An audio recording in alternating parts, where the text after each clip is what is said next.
Europe edition. Want to get this briefing by email? Here's the sign up. Good morning. Trump's tough plan for migrants, Europe's tariffs on America and Turkey's grand ambitions. Here's the latest. Image credit Doug Mills. The New York Times back to tough talk on immigration. A day after President Trump reversed his hardline position of separating immigrant children from their families, the U.S. asked the Pentagon to prepare housing for as many as 20,000 unaccompanied migrant children on American military bases. Melania Trump, the First Lady, visited detained immigrant children in Texas, but she raised eyebrows as she boarded her plane in Washington wearing a coat with the words, "I really don't care. Do you?" And a new focus has emerged on the youngest detainees. More than 2,400 children under the age of 12, many of them toddlers and infants, are believed to be in federal custody. Many are in special, tender-age shelters.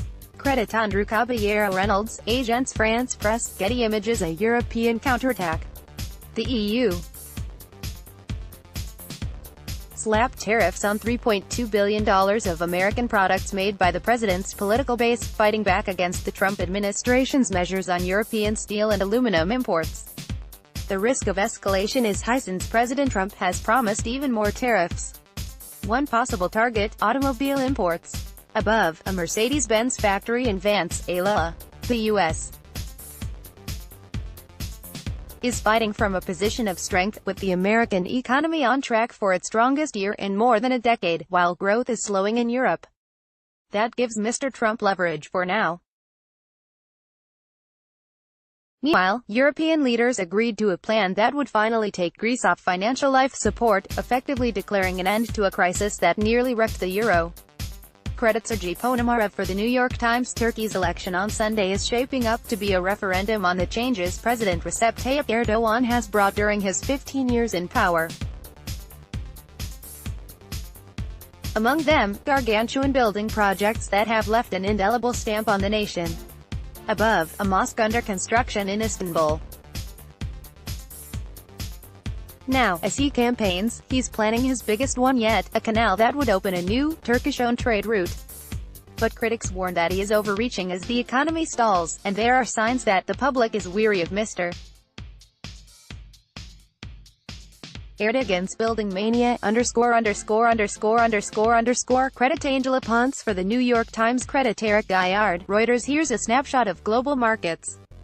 Credit Emilia Morinati, Associated Press. In Spain, 5 men who were found guilty of sexually assaulting an 18-year-old woman at the running of the Bulls Festival in Pamplona were released on bail, setting off protests by women in Barcelona, Above, and other Spanish cities. The New York Times. The leader of Romania's governing party, who is widely considered to be the country's most powerful politician, was found guilty of abuse of office, and faces a jail term of 3 years and 6 months. The New York Times. John Bolton, President Trump's national security advisor, will visit Moscow next week to plan a meeting with President Vladimir Putin of Russia. The New York Times. A common virus may interact with genes linked to Alzheimer's and play a role in how the disease develops and progresses, researchers found. The New York Times. Italy agreed to accept 226 migrants on board a German charity rescue ship. It said it would impound the vessel, relenting after first saying they should be taken by the Netherlands. Reuters. President Trump allegedly threw 2 Starburst candies on the table in front of Chancellor Angela Merkel of Germany at the recent G7 meeting, saying, "Here, Angela. Don't say I never give you anything." Newsweek. Tips, both new and old, for a more fulfilling life. Credit Nicole Sabetsky for the New York Times. Credit Larry Morris. The New York Times. June is Pride Month, commemorating the anniversary of the 1969 riots at the Stonewall Inn in New York City that helped galvanize the gay community's struggle for equal rights. The community is now commonly referred to as lesbian, gay, bisexual, transgender, or LGBT, although the language continues to evolve. At the time, public displays of same-sex affection could result in prosecution or worse, but the community found support from what might seem an unlikely source, the mafia. Organized crime controlled numerous night spots in New York. The Stonewall Inn, in Greenwich Village, was owned by a member of the Genovese crime family, who would pay off the New York Police Department so that patrons who engaged in indecent conduct didn't face charges. Police raids were still frequent, and early on the night of June 28, a raid led to protests that continued for several nights.